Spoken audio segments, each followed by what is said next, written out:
Good evening, gentlemen. It's been a little bit, for various reasons, since we learned the words of the Holy Tanya. We're in the middle of chapter 2. We're trying to pick up some momentum here, so we can move right along, get to chapter 3, God willing, sometime. So, the second chapter, of course, of Tanya is about the godly soul. The first chapter is about the animal soul of every Jew. The second chapter is about the godly soul, which, of course, is a piece of God above, literally. And as we explained the last time we learned Tanya, on the one hand, every godly soul is the same, because every godly soul is rooted in Chochmah Elah, the wisdom of God, the mind of God, is the root of every godly soul. On the other hand, as we discussed last time, every godly soul manifests differently. So on the one hand, they all come from the same place.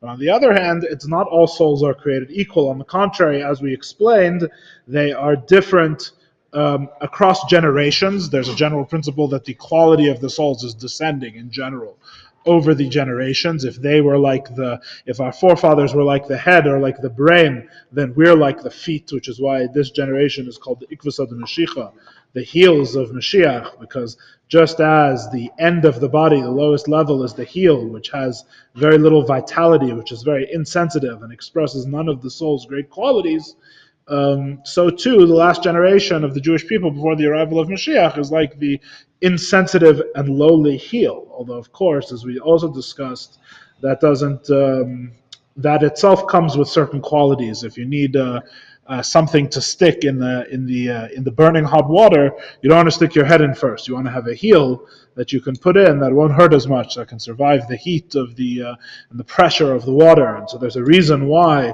the generation before Mashiach comes is so lowly and insensitive like a heel. It's because they have to go through a lot of trouble. They have to make it through a lot of trouble. And if you have sensitive equipment like a head, it may not be built for such difficulties. You may need something a little more, maybe a little less sensitive and a little more robust.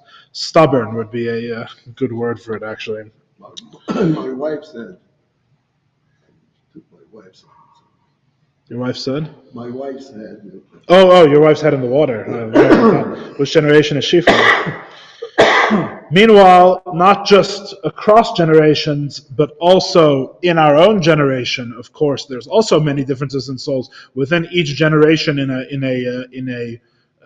a microcosm, in an Elam Katan, in a small version of all of Jewish history, of the body of the Jewish people from the beginning of time until now. You also have in each generation its head and its feet. You have the heads of the Jewish people who are its most sensitive and most godly members in an overt way, with the most skills and abilities and inner qualities. And then all the way down to the Pechutei Ha'erech and the Kal Shebekalim, as the Tanya calls them, the lowest of the low, the weakest of the weakest Jews, which we've already said that if you come to this class, you already can't be the weakest of the weakest, because the weakest of the weakest don't come to Tanya class. So that's not talking about anyone here. It must be talking about someone else. But you should just know, it's important to know when you read Tanya, and the Alter Rebbe talks, as he does many times, about the Kal Shebekalim, the weakest of the weakest, that it's someone even weaker than you. Don't be so arrogant to make yourself so humble to think that he's not talking about someone like you, right? Don't be so big you have to be big to make yourself small. So don't be so big to make yourself so small to think that the Kal Shebekalim is not worse than you. The Kal Shebekalim is even worse than you are. No matter where you are, that's the point. And even that Jew, right, who's nobody here, is the people who don't come to this class, even they who don't come to this class, even they have a godly soul which starts in God's wisdom. So if there's so much differentiation, as we discussed last time, over the generations, and even within one generation, how does that take place? Because they all come from the same source. And the answer is, we gave a very detailed mashal, a very detailed metaphor last time. I called it the Soul Centrifuge, right? You know how a centrifuge works, is you spin something really fast. Sometimes we do it for... the rabbi owns a centrifuge, I know, because I've taken it to Jewish kindergartens and done the whole demonstration where you do the live olive oil for Hanukkah. right? Because if you take the olive oil directly from the olive, it's very impure, right? There's also chunks and stuff that's in the oil. So what you do is you put it in a centrifuge and you spin it really fast, and then the lightest stuff floats to the top, and the heaviest stuff separates out and goes to the bottom, right? That's what a centrifuge. You're familiar with this word? I don't know what the word is in Hebrew for centrifuge. Well, in that case, it's weird that English would take a word from Hebrew like that. I'm telling you, they steal everything. But there's a process of differentiation of the soul. The real mashal, the mashal that the Alter Rebbe uses, is actually what we would call in modern biology the differentiation of the zygote, right? The differentiation of the cells of the fetus as it grows to become a full human being. Because, of course, as we know from basic biology, the first cell that it starts as, which is a union of the contribution of the mother and the father, right, is only a one thing. It's one cell, right?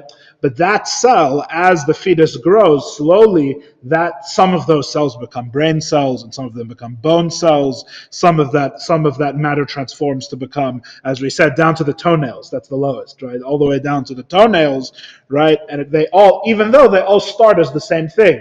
So in other words, as the Alter Rebbe says, as the baby is gestating in the mother, which is the function of pregnancy, both physically in our world and the spiritual concept of pregnancy, which is called an ibur, which is a very common concept in Kabbalah, the ibur of the neshama, the spiritual pregnancy of the soul, right? It's like the bun in the oven, it's cooking, right? In other words, you take the essence of the thing, and then slowly, as Bina does to Chachma, as the feminine has the effect on the masculine, it takes the nakuda, it takes the yud, and it turns it into a hey, right? It expands it.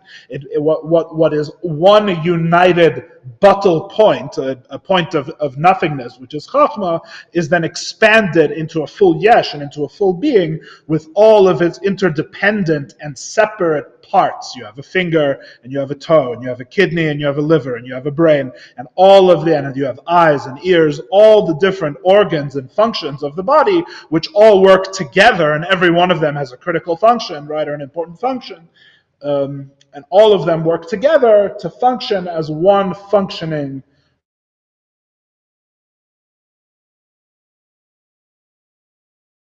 This is the metaphor, I'm not sure what happened there. This is the metaphor of the Alter Rebbe for the way that the souls get differentiated. All souls start, so the metaphor, and in the detailed metaphor, the explanation is like this. Even if you, because we said the lowest Jews in the Kal Shebekalim, the people who don't come to this class, they're so low that they wouldn't even come to this class. So those people who are in such a lowly place, who are like the toenails of the sun, right?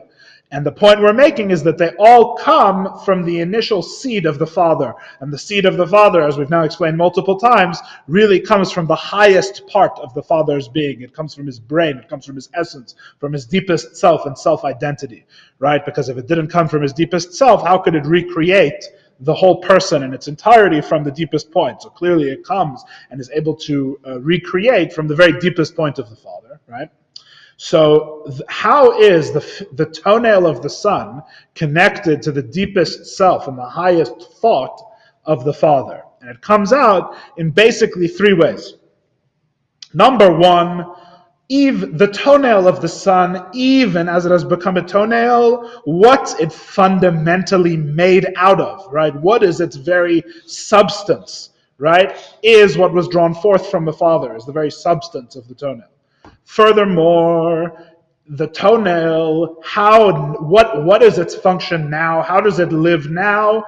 The toenail only remains alive and part of the sun because it has a connection to the sun's brain, right? The sun's brain, which unites the sun as one being, even in the smallest, and gives vitality and direction, right, to even and feeling and life and vitality to even the lowest part of the sun's body. So the sun's toenail is connected to the sun's brain, which means that even though it may not be aware of the Father's brain, it has a constant awareness of, and in fact its deepest inner vitality comes from, the Son's brain.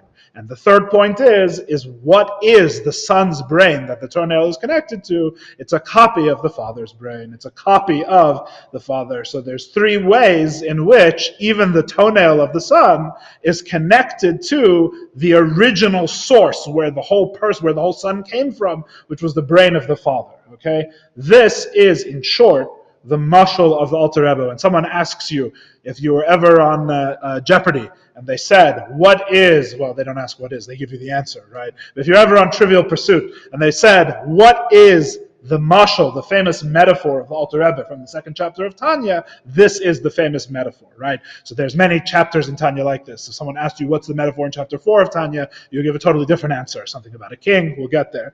But in second chapter of Tanya, the metaphor is from the father and son. And the lowest toenail of the son coming from all the way from the father. Okay. That's how we eat the cake, the lekach cake in the Rosh Hashanah of the Rebbe, right? Say again.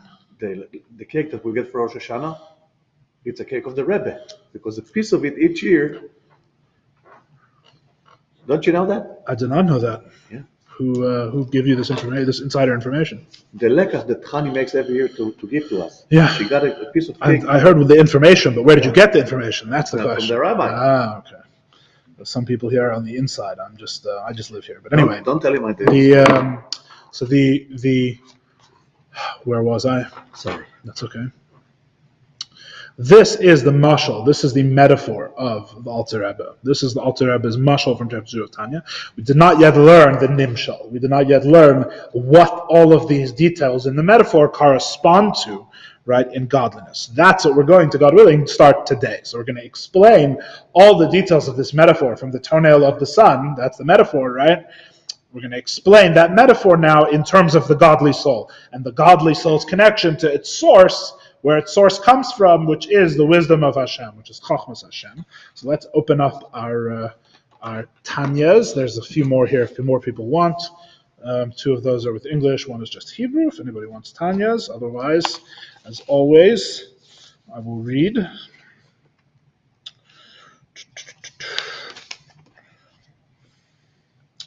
We are going to start from... Pardon me, I should have had this prepared from beforehand.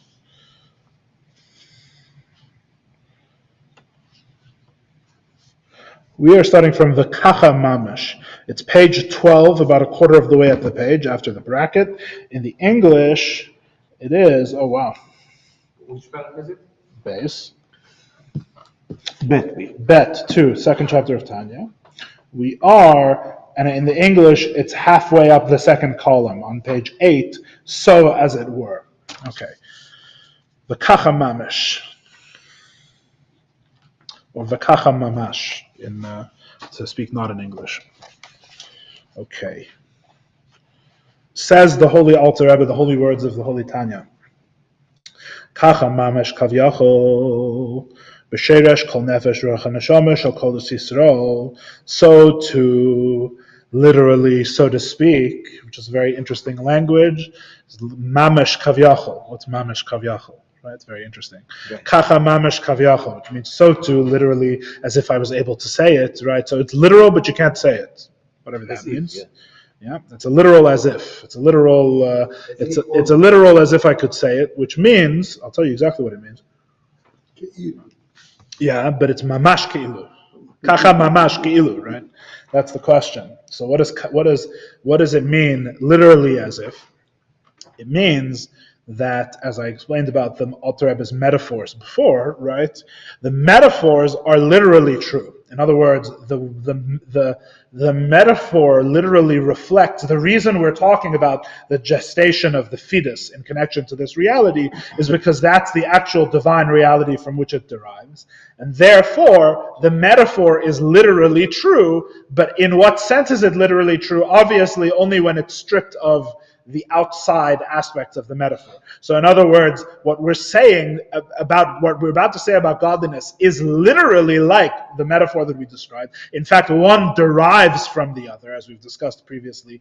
Our reality derives from spiritual reality. So the gestation of the fetus derives from the gestation of the neshama. That's actually where the reality in nature comes from. It comes from a source in godliness, right? So in other words, the metaphor is quite literal. When we say the metaphor really does apply. It's actually the inner nature of this metaphor is actually what we're about to talk about, right? But nevertheless, it's kavyachol, because when we talk about the thing that the metaphor derives from, it's obviously not a physical gestation of a physical fetus. We're talking about something that is abstract. So on the one hand, what the metaphor is literally true. The metaphors of Torah are all literally true. They all literally apply. They're telling you the literal truth when we say that when we say that God took the Jews out of Egypt with an outstretched arm. That's literally true, but it's only literally true kavyachol. It's literally true keilu, as if. In other words, you have to strip away the physicized and the superficial and gross and coarse and grub, as we would say in Yiddish, understanding of the thing. And once you remove that superficial aspect, you'll be left with the literal truth. So the Alter Rebbe and Chassidus tell you all the time, right? Mamash kavyachol, kacha mamash kavyachol. So too, literally as if. Yeah. Kacha mamash kavyachol. So too, literally. As if we could say such a thing, b'sheresh kol nefesh ruach neshama shel kol Yisrael, in the root of every soul, three different levels of soul of the Jewish people in general above. B'yiridasa in their descent from level to level, al yedei hishtalshelus ha'ilamus, through the chain-like order of the world, or the world chain, you could translate very Germanically. You could say the world chain, right? You could say the. Sounds funny in English. It does, but nevertheless, it's a good translation. I like it anyway. The world chain, Abiyah of Attilus, Bria Yitzira Nasiya, Mechachmasa Yisbarech, from the wisdom of God. As it says, Kulam Bechachma Asisa. As it says, I have all made them with wisdom. In other words, through wisdom. Nishavu mimenu nefesh ruach v'neshama shal amei ha'aretz v'chutei ha'erech. From that very wisdom of God are created the souls of the amei ha'aretz, of the ignorant, of v'chutei ha'erech, and the lowly people. Okay, what did we just say? Just as the seed of the Father gestates and differentiates and becomes all the different levels, all the different aspects of the body of the Son, so too the souls, which all start in the same place, which is called Chachma, which is called the supernal wisdom, the divine wisdom.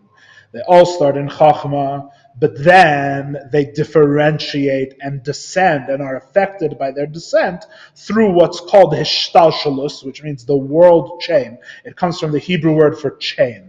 Hishtalshelus, the chain of worlds, or the world chain of Atzilus, Bria, Yitzira, and Asiya, which are the names of the four worlds, or the four categories of worlds, rather, which I'll get back to in just a moment. So, what's the point here? Number one, they all start in the same place. Number two, they don't all end up in the same place. Number three, how does that happen that they end up in different ways, with different natures, with different statuses? It's very much like the differentiation of the fetus.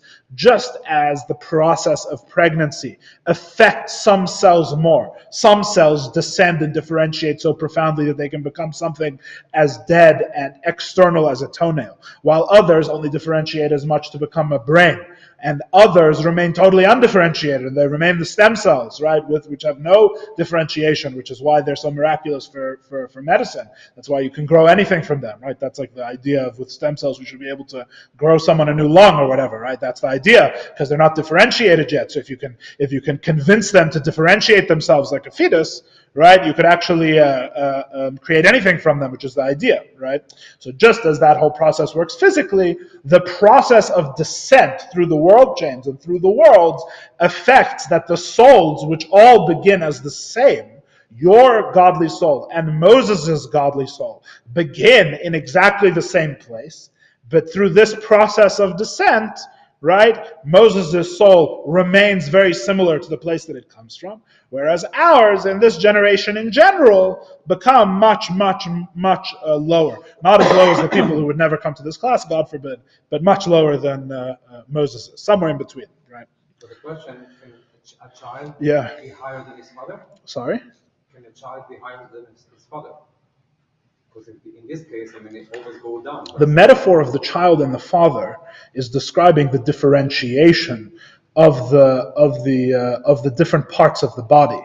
It's not about the relationship of a son's soul to his father's soul. You understand the difference?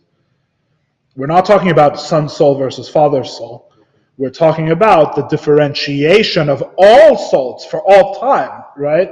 Through the way they come down through the world. So I think the answer to your question is yes, because could get a totally different godly soul from a totally different place, but that's not the mashal of the Alter Rebbe. The Alter Rebbe is not talking about the son's soul versus the father's soul. He's using a body metaphor of father and son on us to describe the descent of the souls from the higher world, right? Even on the body level, I mean, the Yeah. father could be blind, yet this child can be okay. Absolutely, that's what I'm saying. Absolutely. But that's not what the Alter Rebbe is talking about, however. So, I don't think anyway. So, the concept of the descent of the worlds we have to explain, which is going to take up most of the rest of our class this evening. We're going to talk about what we mean by Seder Hishtalshelus, the world chain, and what we mean by these four worlds of Attilus, Bria, Yitzira, and Asiya, which this is going to be like a basic crash course in some Kabbalistic concepts, very basic. We're going to keep it very simple, right? And then as we need to, if we go further through Tanya, and we may have much greater need to go more into depth in this, we will. I will point out that the Shul does have, in the Chassidic Heritage series here, it has this book, which is called The Four Worlds. This is a translation into English, and also it has the original Hebrew of a letter of the previous Rebbe of Lubavitch, of the Frierdiker Rebbe, a long letter, a famous letter, referenced many times in the footnotes of our Rebbe, and different sichas and different things like that, where the Frierdiker Rebbe, at great length, relatively great length, describes the nature of the four worlds. That was the question that was asked to him, and so he wrote this long letter back to this person, explaining in very good detail. If you learn it, you'll see that it's quite scholarly and sometimes quite difficult to understand, but nevertheless, if you are more interested, you'll see here, and you'll get a taste of the previous Rebbe's style, which, when it's not very simple and straightforward, is some of the most difficult in all of the Chassidus of all of the Rebbes, and this is no exception. It's very, very deep and very, very subtle and abstract. But if anyone is interested in giving it a shot, there's lots of footnotes in English there and a full translation. You can give it a shot and try and take the previous Rebbe's much longer and more thorough treatment of the four worlds, which I highly recommend. Give it a spin. It's in the Chassidic Heritage series there, the Four Worlds.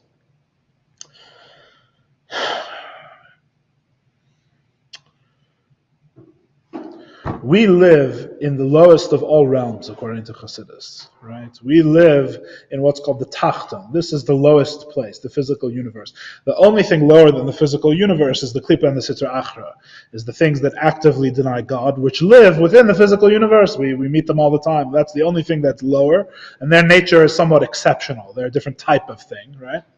Generally speaking, this reality, even the holiness of this reality, right? So let's set aside Klippa and Sitra Achra, right? Things that deny God, right? Even the Klippa's Nega, like the animal soul, right? And things like that. Even if you set all of that aside and look to the holiness and the godly reality of our universe, because obviously everything comes from God and has a source in godliness and has a divine inner vitality which creates it constantly. This world is, according to Chassidus, the lowest of all worlds, the lowest place, and on the contrary, that is why that makes it strangely very important. It's very important to be the lowest place because God's deepest desire is to have a dwelling place in the lowest, right? So, in other words, even though this is the lowest place, God is very interested in this lowest place. Now, because this world is to be the lowest place, God creates it through a process. God creates the world, our reality, through a process. God does not need to do anything through a process. We, in our universe, everything that we know happens through a process. But God has no such limitations, and in fact, we believe that God does all sorts of things through what's called yesh ma'ayin, which means something from nothing. A different way of saying something from nothing is without a process. No process, right? God, there is no thing, and then God makes it that there is a thing, right? With no process, no steps in between. Yes. So God could make everything that way. However, God chooses that our reality, even though some aspects of our reality are created something from nothing, as the Ramban famously writes in the beginning of his commentary on the Torah, that the word bara in the second word of the Torah, Bereshis bara Elokim, right? Bara always refers to, according to the Ramban, creating something from nothing. Right, it's this type of creation, right? However, as the Rebbe points out in a letter, this only refers to, I believe it's from the Rebbe's letter. This only refers to the Ramban there explicitly is referring to the creation of physical matter. So he's not even talking about the higher realities we would be talking about. He's talking about the yesh ma'ayin that happens at the end of the process. Whatever, that's all parenthetical. God can create something from nothing, right? He chooses that in creating our reality, he does it mostly through a process. Yeah? There is a large, or at least half, let's say half of what brings our reality into being is not yesh ma'ayin, it's not something from nothing, but rather a process, something from something, right? We say all the time in Chassidus that whatever is down here reflects a spiritual source above. In fact, I said it 5 minutes ago, right? About the gestation of the body, right? Reflecting the gestation of the soul. Everything in our world reflects a spiritual source. Well, if you think about it, right, that means that unless God is creating them with as detached parallels, which is an interesting idea, but it's not what Chassidus says, right? If it is actually its source, that is, in other words, one actually somehow becomes the other. That's really what we mean by source, usually, right? If that's the case, then in fact, the way our world relates to its source can't be in a way of yesh ma'ayin. Because if it's in a way of yesh ma'ayin, then that literally means without a process. One cannot become the other, because yesh ma'ayin is not one thing becoming a second thing. It's a second thing arising as if from nowhere, right? Without a process. Anytime one thing becomes something else, it's a process. It ceases to be what it is, right? Attains the characteristics of what it becomes. That's what it means to grow, to transform, right? Yesh mi-yesh, something from something. Right? That's what it means to have a source, really, in this sense. If that's the case, right, then when we say something has a spiritual source, if we really mean it, that it really is the spiritual source, right, that means that there's some kind of process that connects them. And in fact, this is part of what makes our reality the lowest reality. Because if God creates the highest possible, if God creates, let's say, an angel, something from nothing, right? And he creates a frog, something from nothing, right? Because there's no process, what distance are both of these things from God? They're both equally distant from him, right? Whereas if you have a process of intervening steps, right, that at least creates something like what you would think of as the lowest, right? There's the furthest step away. So then the angel could be at a higher step, and the frog could be at a lower step. One thing could be closer to God than another thing. Now, longtime students of this class and people who understand Chassidus well will realize that all of this is much more complicated than I'm letting on, because in fact, to God, the stepwise process doesn't really accomplish a greater distance from God in a real sense. In other words, to God, the highest world and the lowest world are both equidistant from him, from his perspective, right? But that's all besides the point, where we're trying not to overcomplicate things as much as possible. So that was just a note for people who had the question in their head, and we're about to go down that direction. We're not going to go down that direction. We are going to say God creates the world, at least partially through a process. He doesn't just want the world to be the reason why, as much as such a thing is possible to say, is that he doesn't want the world to be a totally separate creation from him. He wants ultimately for godliness to be expressed within the world. Or a different way of putting this, he wants the divine and godliness to be knowable, right? He wants it to be reachable. He wants that the lowest reality should be able to have an awareness of the divine, right? Yesh ma'ayin is the opposite of awareness. Something from nothing is the opposite of awareness. You can't know because there's an infinite gap. By what process would you know? These are two things that are totally unrelated. That's what yesh ma'ayin, something from nothing, means, right? A different word for something from nothing, like I said before, is no process. A different word, yet a third way of saying something from nothing is creating in an infinite way rather than a finite way. All of these things are connected. We've spent several classes in the past, a long time ago, talking about yesh ma'ayin, the nature of something from nothing, when we were learning the Rebbe Rashab's Maimer on Chanukah. But even when we were doing that, it was near the beginning of what we were learning, so you'd be forgiven for having forgotten a lot of that. Anyway,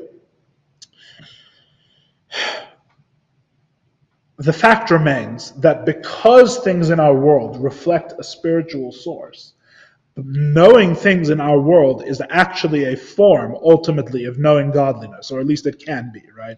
In other words, when we say that the Aryeh, right, when we say that the lion derives from the Pnei Aryeh shebemerkava, derives from the face of the lion on the heavenly chariot, whatever that means, right?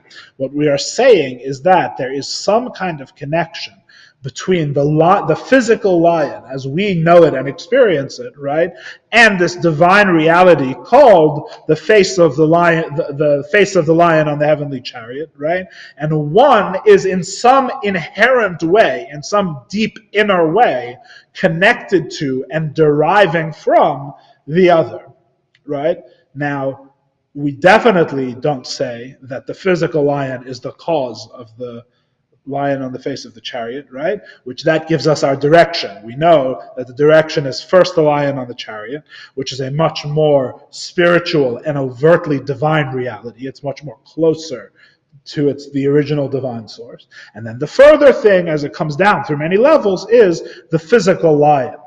If both of them were created something from nothing, neither of them would have anything in particular. There wouldn't be anything about being a lion that reflects godliness. But because the Pnei Aryeh shebemerkava, the face of the lion on the heavenly chariot, derives from the 10 spheres of Attilus, which we'll get to in a minute, which is itself absolutely united with godliness.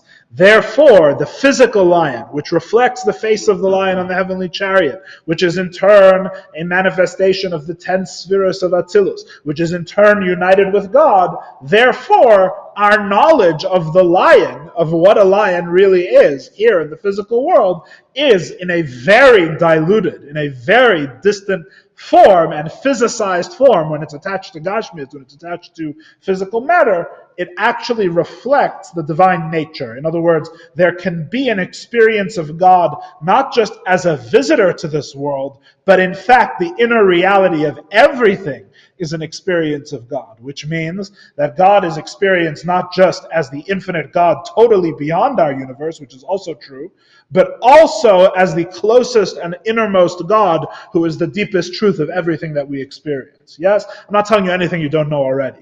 So you have, therefore, in Chassidus and in Kabbalah, there's two, what you would call modes, or two ways that God relates. There's the infinite way, maybe you could call it Sevev Kolamin, surrounding all worlds, in which God is totally above the creation and infinitely removed from it, and everything that he does is something from nothing and has no connection to him whatsoever. But there's also Mamale Kolamin, where God contracts and limits himself down to be the inner, immanent reality of all universes and all worlds, which is called Mamale Kolamin, right? Seder Hishtalshalos, the world chain, is a description of a certain part of Mamale Kolamin, of God's immanent expression within the world. In other words, God's process through which he reaches our lowest reality. Okay? Why a chain? Why a chain? Because, as we've already said, the higher level causes the lower level, right? So if you speak very, very broadly and leave out a million steps, you would say the face of the lion on the heavenly chariot, whatever that spiritual reality is, causes and becomes the soul of and the inner vitality of lionness, of what it means to be an Aryeh on earth, right? One causes the other. In what way does it work? What way do these things cause each other? The external, lowest level of the face of the lion on the heavenly chariot of the spiritual reality becomes the highest level and inner soul of the actual physical lion. which means the lowest of the highest becomes the highest of the lowest. What does that make you think of? It makes you think of a chain like this, right? The lowest aspect of the higher link becomes the highest aspect and support of the lower link, right? So in other words, when you have this chain, it's to be thought of, when you have this chain, that's what we're describing, how each higher level becomes the inner vitality, the lowest aspect of the higher thing becomes the highest aspect of the lowest thing as you pause down through these levels. Now, we're going to talk about 4 worlds, right? A world in Chassidus is Olam Milashon Helam. It says in my Marim and Sichas a million times, right? Olam, world, comes from concealment. What we mean by world is a certain state of concealment of godliness. That's what the word world means. That's really what we mean by, when we say world, however, you should be thinking of spiritual realities, not physical, number 1. Number 2, I'll help you think of it more spiritually. One thing that will help you think of it more spiritually is to realize that all of these things exist in the same time and in the same space. Right? In other words, when we say the worlds are one is above the other, right, like a chain, the first physical thing you should throw out the window is the idea that one is actually above the other. Right? It's not like Attilus is that way. Right? That's not correct. That's not how it works, right? It's not, when we say the higher world is above the lower world, we mean causally. That's why we talk about the chain, right? In other words, which one causes which? Attilus causes Bria. So that means Attilus is higher than and preceding and earlier than Bria, although none of these concepts work there, at least not in the same way they work in the physical universe. There is, to an extent, space and time, or at least the source of space and time within these worlds, but it has nothing to do with space, with our world's version of space and time. So in other words, if someone asks you, where is Attilus? The answer is right here. Attilus is here, right? What differentiates one world from another then? Right? If they're all occupying the same place at the same time, right?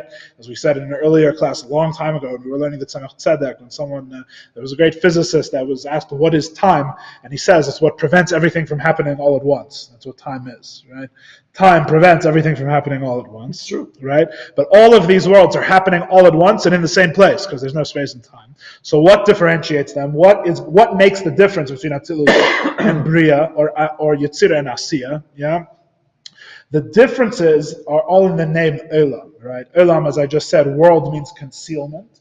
The answer is that different vessels are able to perceive different worlds all in the same place in the same time. The truth is that once upon a time this was probably much more difficult to explain, but we have the perfect example. Our perfect example is radio, right? All the radio waves from all the stations are all in the same place at the same time. They're all right here, right? They're all in this room with us right now. You have the sports station and the top 40 station and the politics station. They're all here right now, right? So how do you ever make sense of they're all speaking and playing music at the same time. How do you ever make sense of any one of the sounds? And the answer is, because it's all about what you tune into. Right? It's all about what you have the kli kibul, what you have the vessel to receive, which is the machinery of the radio, right? Is the transistor, or however radios work nowadays. You have the machine that's able to pick out a specific frequency, right? Similarly, this is how God makes the world. Every world has 10 spheres, right? Every world has 10 modes of divine manifestation. We'll leave it at that. And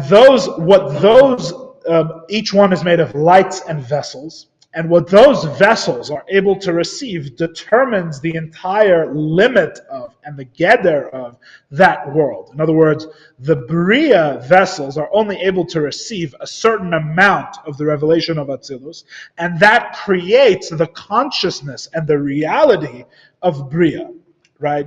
A different way, if you prefer, much less scientific, and maybe in some ways simpler, right?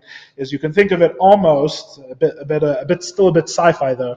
You can think of it almost as a story within a story within a story, right? In a certain sense, in the sense of the characters in one story, their universe is defined by them all perceiving together their level to be the real level, right? So if I'm reading Harry Potter and Harry Potter is telling a story to Ron Weasley, of course, you were about to say. So they're telling a story within the book, right? So the characters in that story don't know that they're in Harry Potter. Their world is defined by the limitations of their world, right? And then the storytellers above them, who are in Harry Potter, they have their whole own world, right? It's not that they're taking place in different spaces. They're all here in the one book I'm reading, right? But they're differentiated from each other by their awareness. Their world is created sort of by the geder, by the limits of what they're able to perceive. It's their bubble, right? But they're all independent. When you talk about the Bia, is each one independent, or they're all like? Why are they all independent? Because one can tell one story, another can tell another story, and each story can stand by itself. It's not like you have a link between the stories. But they are nested though. So in a way, theoretically, they could stand by themselves, but in reality, they don't. In reality, not. In reality, the one story is within another story. Because the character who speaks the story. Yeah. But I'm talking about the Olamot Abia. Yeah. What is the relation between them? What do you mean? Is the relation between Bria, Yitzira, Asiya? I mean, can Olam Asiya be without the other two worlds? No, absolutely not. Absolutely not. But in the same way, theoretically, we perceive Olam Asiya to be without the other world. So you can see that from some perspectives, yes, but in truth, no, right? Very similar. I think the mashal is somewhat similar. The metaphor is somewhat similar. But anyway, maybe that's why it's better than the radio in a sense, because you have it's more like a nested thing, which even with that, we could use weirder metaphors from computer science, but I won't force you to do that. So, Can you speak about the relation between the worlds? yes, I'm about to. So you have four worlds, right? The truth is that there are an infinite number of worlds, but you have four categories, right? You have four, and so too, by the way, when we talk about the souls, there's also many more levels. There are four levels of souls, right? In terms of where they're differentiated out to. Through this process, there's way more than just four levels, but the four worlds are the shorthand for the process of Ishtalshalos. You'll notice that these four worlds correspond to the four letters of Hashem's name, which in turn correspond also to the 10 spheres. It's very Kabbalistic that it's all nested one within the other. So in other words, it's like what's called in English a fractal. They have such a word in Hebrew? I don't know what it is in English. Fractal is a picture usually made with a mathematical formula that when you zoom in on one small part of it, it's the whole picture again. It's called a fractal, right? And you can zoom in infinitely because it's drawn through mathematical formula, right? So in other words, you could take an infinitely small section of the thing, and if you blew it up, you would see that it has the same pattern repeating again, right? So each piece is repeated again, right? Some trees grow like this, although not to an infinite extent. It only exists infinitely, mathematically, virtually, right? But sorry? Yeah, regression, exactly. Yeah. So in Kabbalah maybe revealed this concept to the universe. Maybe originally, I have no idea, but Kabbalah very much is enamored with this concept and there's a reason why. It has to do with Achdus Hashem and Hiskalalus, because all things are included within all other things. So when you zoom in on any one piece, right? So in other words, the four categories of worlds are nested within a broader four categories of world, in which they're just the lowest one. Then if you zoom in, you have each world has its 10 spheres, which its 10 spheres are in turn reflect the four worlds in the smaller property. And then each sphera itself is made up of four parts, right? And then each sphera's four parts are all included in partsufim and faces with all the other parts, and then with the other spheres, right? And that's the point. The point is that everything is it's an infinitely subtle structure, and there's a reason for that, because that's the infinitude of Elam HaTikun. That's the infinitude of the world where everything is finite. How can you have an infinity of finite? Because you just zoom in and it keeps getting smaller and smaller and more fine and more definite. The metrics. Right, and it's all. This is the nature of tikkun, of hiskalalos, of where everything is totally integrated into one whole. But that's a whole other. We'll deal with that one day. I don't know where in Tanya that comes up. So you could say everything so repeated. So it's repeating itself all the time, non-stop. Yes, absolutely, absolutely. It's all repeated, and that's how there's an infinite number of worlds as well. Because you can see that in such a system, obviously there would have to be an infinite an infinite number. Somebody once wrote the Rebbe, and I think there's actually 2 letters printed in the back of the Kutei Sichos where people wrote the Rebbe about how can there be, there's a principle that says elsewhere in Chassidus that there can't be an infinite number of finite things, so how can you have finite realities, defined realities, I mean more or less finite, right, with an infinite number of them, which is a logical impossibility. And the Rebbe wrote back, if I recall correctly, that in fact it is a logical impossibility, and God performs logical impossibilities. That's the answer, right? So it's one of the questions where we really do rely on the old Chassidus class standby that everyone learns on the first day and then thinks is the answer for everything, which is that God can do everything, right? Can do anything.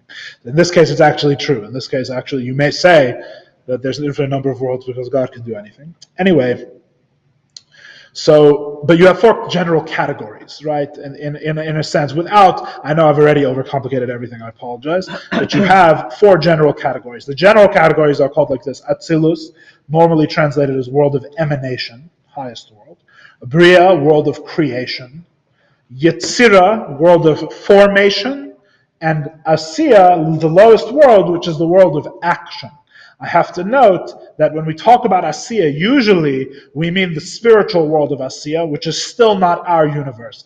Our universe is the spiritual world of Asiya, which God then conjoins with physical matter to create the physical spiritual blend that is our universe, which is the lowest place, right? So in fact, we actually share a world with the spiritual Asiya. We share spheres, right? So in other words, there's all sorts of spiritual realities with which we're normally not aware, which consist are all in the spiritual world of Asiya, which is above us, but also that which physicality is joined with to make the physical universe, if you follow that. So in other words, the physical universe is not one of the 4. The 4 are all spiritual, right? The physical universe is like the 5th at the bottom, which is not really a 5th, it's the lower half of the 4th, if you follow that, okay?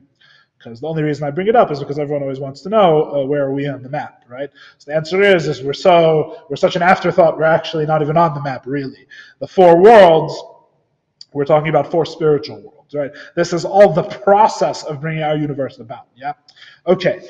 We are not in the Olam Asiya. We are, but we're in the Asiya Hagashmi, which is when we say Asiya Stam, normally we mean Asiya Haruchni, which is not our reality. Our reality is Asiya Hagashmi. So the answer is yes and no. It's complicated. So the Asiya Hagashmi is like the 5th world you mentioned? Asiya, sort of, but not really. We don't really say there's 5th world. I was just saying that. But the physical reality is lower. It shares, the reason why it doesn't have its own name, if you really want to know the technical reason why it's also called Asiya, the physical world is also called Asiya, is because it shares spheres with Asiya. You only get a new world in Kabbalah when you have a new set of 10 spheres, right? At this level, and we don't have a new set of 10 spheres in the physical universe. We share our 10 spheres, which means really we share a reality, is really what it means, with the spiritual Asiya. Nevertheless, the spiritual Asiya is normally itself totally imperceptible to us because people who are conjoined with matter, people who are physical beings, a physical being can't really imagine a purely spiritual being. It's almost impossible, right? So, back to Attilus. There's a famous story with Rabbi Khan, who someone asked him a question about some very high levels in Kabbalah, and Rabbi said, Retzt Pashut, in Atzilus, in other words, let's talk simply. In the world of Atzilus, that's how he began his explanation, right? For him, when he wanted to talk simply, we started with Atzilus. But anyway, so the Atzilus, the world of emanation, right? Atzilus is the name of Atzilus is often attributed in Chassidus with a pasuk. The pasuk is in Exodus 11:13. Va'atzalti min haruach, God says, right? Remember the famous story where God takes the spirit of prophecy, the spirit of Hashem, that's on Moshe Rabbeinu, and he gives it to the 70 Zakenim, the 70 elders, right? Which is a very interesting story because normally we think the spiritual aspects of Judaism and Kabbalah and all of these things, it's all very out of sight. It's all very not explicit, right? It's all a hidden tradition and all of these things. But in fact, if you actually look at that story, you have most of the details of what you would call the Kabbalistic doctrine of emanation, the idea of an emanated power or an emanated expression. It actually is almost explicit in that story. Moshe has a spiritual insight, a spiritual connection to Hashem. That spiritual connection is separated from him. Atzalti, I believe Rashi says, is Moshe and Hafrasha. God separates out, right? Hafrasha, you would say separate out in English? הפרדה. What's hafrasha? הפרשה is You give away something. Yeah, separate out, I would say in English, simply. bodily תנו function. את החלה, תנו הפרשה, הפרשה חלה. Right, separate out, right? Take a piece out. So there's hafrasha, Rashi, I believe is the Rashi on the verse. But Tzalti min haruach, God takes from what's on Moshe, whatever this spiritual thing is. It's interesting that we don't really know what it is because it's spiritual, right? And he takes that ruach and he puts it, that spirit, and he puts it on the 70 elders. And what do you see? There's no detraction from what Moshe had, but they suddenly have in a lower way, right? So this almost explicitly, right, is what we're talking about when we talk of the world Attilus, of emanation. The concept of Attilus, of the world of emanation, the other meaning of Etzel, one meaning is emanation or hafrasha, separating out from a spiritual reality, or emanation in English. Or, pardon me, it also comes from the language of Etzel v'samach, which means it's close to God, it's by God, right? So the two translations of Attilus. The world of Attilus, you have an expression of what's above Attilus, but in a lower place. This is a massive oversimplification. When we talk about the nature of Attilus, is something on which there is probably no exaggeration. Thousands of pages of Chassidus, probably no exaggeration, right? But on one toe, we're going to say that Attilus is godliness that's beyond the worlds, right? Attilus is a world, right? A world means it's a form of concealment. We said this already, right? What is the concealment of Attilus? The concealment of Attilus is that what was totally one with God is now expressed in a slightly lower place. That's it, right? Just as the 70 elders had the spirit that was on Moshe, but now in a new place and in a lower place, right? Attilus is what was above Attilus. This highest world is what was above it. In other words, pure godliness, let's say, expressed in a slightly lower place. What makes it lower is complicated. It has to do with the fact that there's 10 explicit spheres rather than 10 hidden spheres and 10 virtual implied spheres. That's all beyond our pay grade for this class. What's important is that number one, Attilus is an expression of godliness from above Attilus. Number two, even though it's called a world, it's not a creation. When we talk about the world of Attilus, Attilus is very special because on the one hand, it's a world, and it's a world that is the basis for everything that exists in our reality, ultimately, because that whole chain, where does it start? In Attilus, right? So it's the basis and the core building blocks, the core DNA, in a spiritual sense, for everything that's in our reality. In a different sense, though, that's mitzad being an olam, because it's a world. But in a different sense, the world of Attilus is not a creation. The world of Attilus is really not separate from God in any important way, let's put it that way. And in fact, it says about the world of Attilus, Iyu v'chayu ichad, Iyu v'garmu ichad, which means that everything in the world of Attilus is totally united with godliness. The spheres of Attilus are totally one with Hashem. The world of Attilus is a godly, divine reality, even though it's a world. So in other words, it's the bridge. If you see, right, the first step in the world has to be a bridge between what's above worlds and worlds, right? That's what Attilus is. Attilus is what transcends any world, comes down and is expressed in the mode or in the way of a world. But this world of Attilus is totally godly and totally one with Hashem and not a creation. There's no separate being there. Right?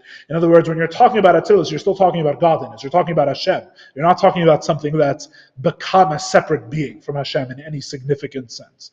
That's the world of Attilus. Okay? I understand there's probably a billion questions, and rightfully so. That's the summary of Attilus. That is where the godly soul originally comes from.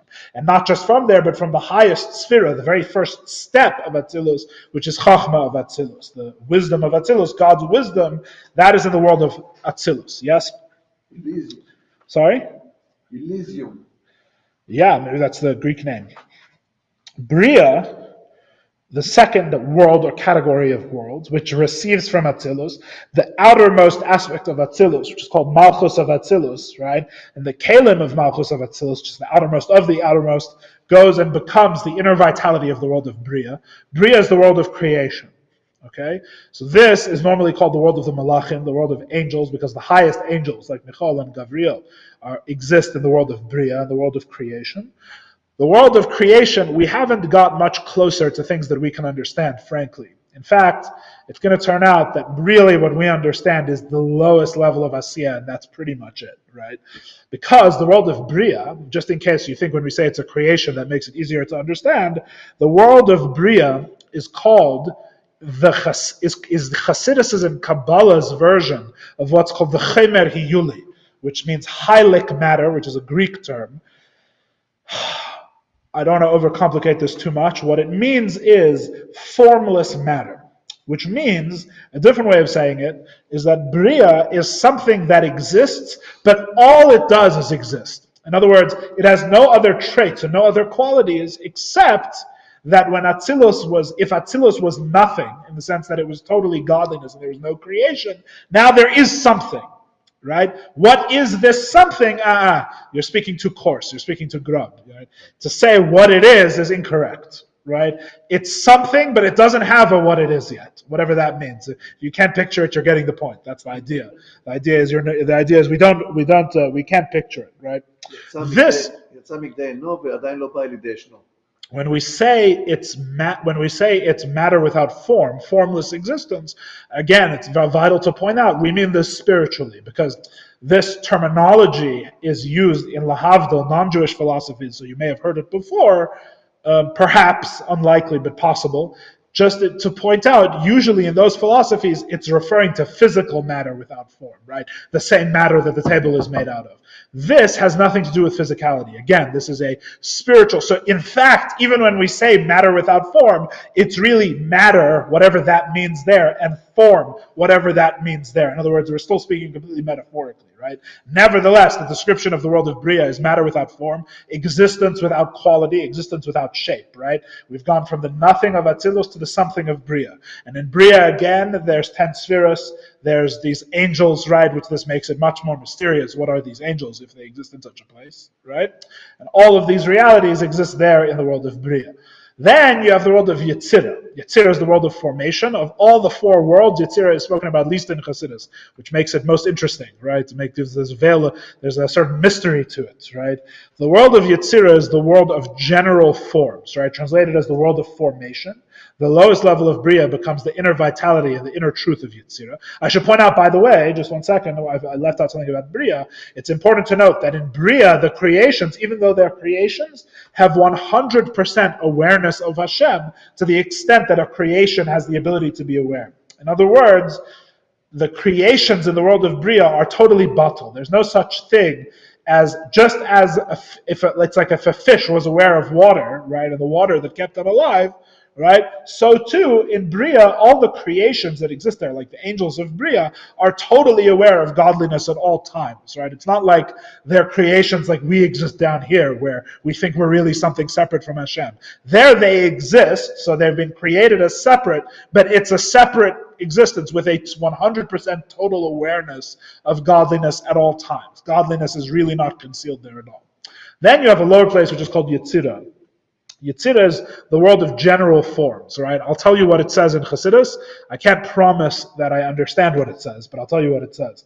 What it says is that the world of Yitzira is where the four elements exist in their purest form and are ready to become the spiritual forms of separate beings. In other words, the beings like they are in the universe, in our universe. As they exist in Yitzira, none of the four elements have any of the qualities that we associate with the four elements in our world. In other words, if you look at fire, the element of fire, the elemental fire as it exists in the world of Yitzira, it's not hot and it's not light. That's not what you're looking for, right? It's some kind of pure spiritual quality, which is, and there's four of them, and they serve as the spiritual source of all qualities that are actually going to exist in Asiya, right? So it's the world of general forms. Then you have the world of Asiya, which is again a whole other set of 10 spheres, which receives its inner vitality from the lowest level of the world of Yitzira. The world of Asiya, which is the spiritual world that we at least are somewhat aware of, right? This world of Asiya is the spiritual world where creations each take a particular form, right? Instead of being general forms, like general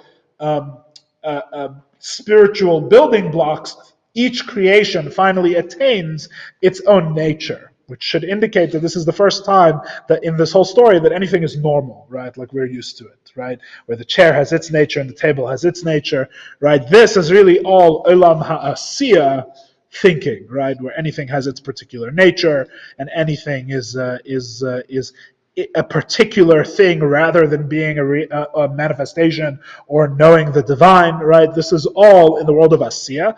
And as I was saying before, that's all the spiritual world of Asiya. Then you actually get the physical universe where this is all brought down to be made the spiritual inner vitality of actual physical matter, right? Which is in our reality.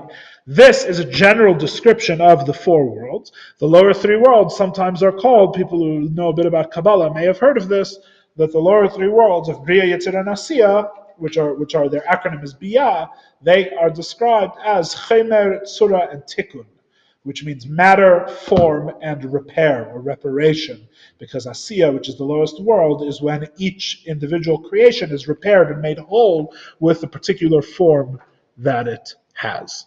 This is the general description of the worlds. Again, these worlds are all spiritual. These worlds are all right here. And basically, it's almost impossible for a physical human being to imagine a purely spiritual world. It is almost impossible. Anything we imagine is usually with metaphors or even with literal forms from the physical, right? We think of everything in terms of the physical. So to think of spiritual realities, even the spiritual Asiya, never mind any of the other worlds, is almost impossible, right? Because we think in very physical and physicized terms. So the first sphera of Attilus, which is Chachma, is the highest expression of the divine which goes into the creating of our universe in an inner way, right? In other words, it's the highest building block that goes into the qualities of our universe. It's called Chachma of Attilus, the highest level of the highest of the four worlds, right? That is where that's the divine wisdom, which is the root of the divine soul, right? Each one of these worlds, right, the soul descends from Attilus. In other words, the soul is sent down through all of these worlds, which I hope from this whole description you will realize is in no way a physical process, right? In other words, do not imagine an object actually falling, although that's the metaphor, right? The metaphor is me bira rama me igra rama le bira amikta, right? That's the metaphor. The metaphor is from a high tower to a low pit, right? The neshama falls. So even though we have physical metaphors, obviously we're talking about a spiritual process, right? In which, at each level, the neshama has to attain and embody the level of concealment of that world. In other words, one neshama remains a neshama of Attilus. One becomes a neshama of Bria.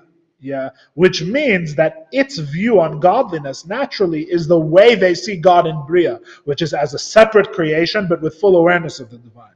Another neshama comes all the way down into Asiya and becomes much more coarse, right? Much more physicalized. Now, all the neshamas come down to our world through all of the worlds, but, and here's the key, some of them come b'derech ma'avir, and some come b'derech hislavshus, which means some come on the express train, and some come on the local train, right? You know, if you go on take the subway in New York, right, the express train doesn't have stops in the middle, right? It only goes from point A to point B, and it doesn't stop anywhere on the way, right? Whereas the local stops at every stop, or as they say in the South, you fell out of the stupid tree and you hit every branch on the way down, right? So similarly, there are some neshamas that come from Atzilus, and when they come down, they hit every branch on the way down. In other words, first they get affected by Bria, and that conceals godliness from them. Then they hit Yitzira, and that conceals godliness from them. Then they hit Asiya, and there's many, many levels in between, as we mentioned, right? It's not just these levels, these are categories. It falls through all the different worlds and all the different levels, and it's affected by every level until when it gets down here, it's very lowly, and its connection to godliness is very distant. Whereas, let's say a soul of the Alter Rebbe, who wrote Tanya, for example, or Moshe Rabbeinu, or Avraham Avinu, for example, right?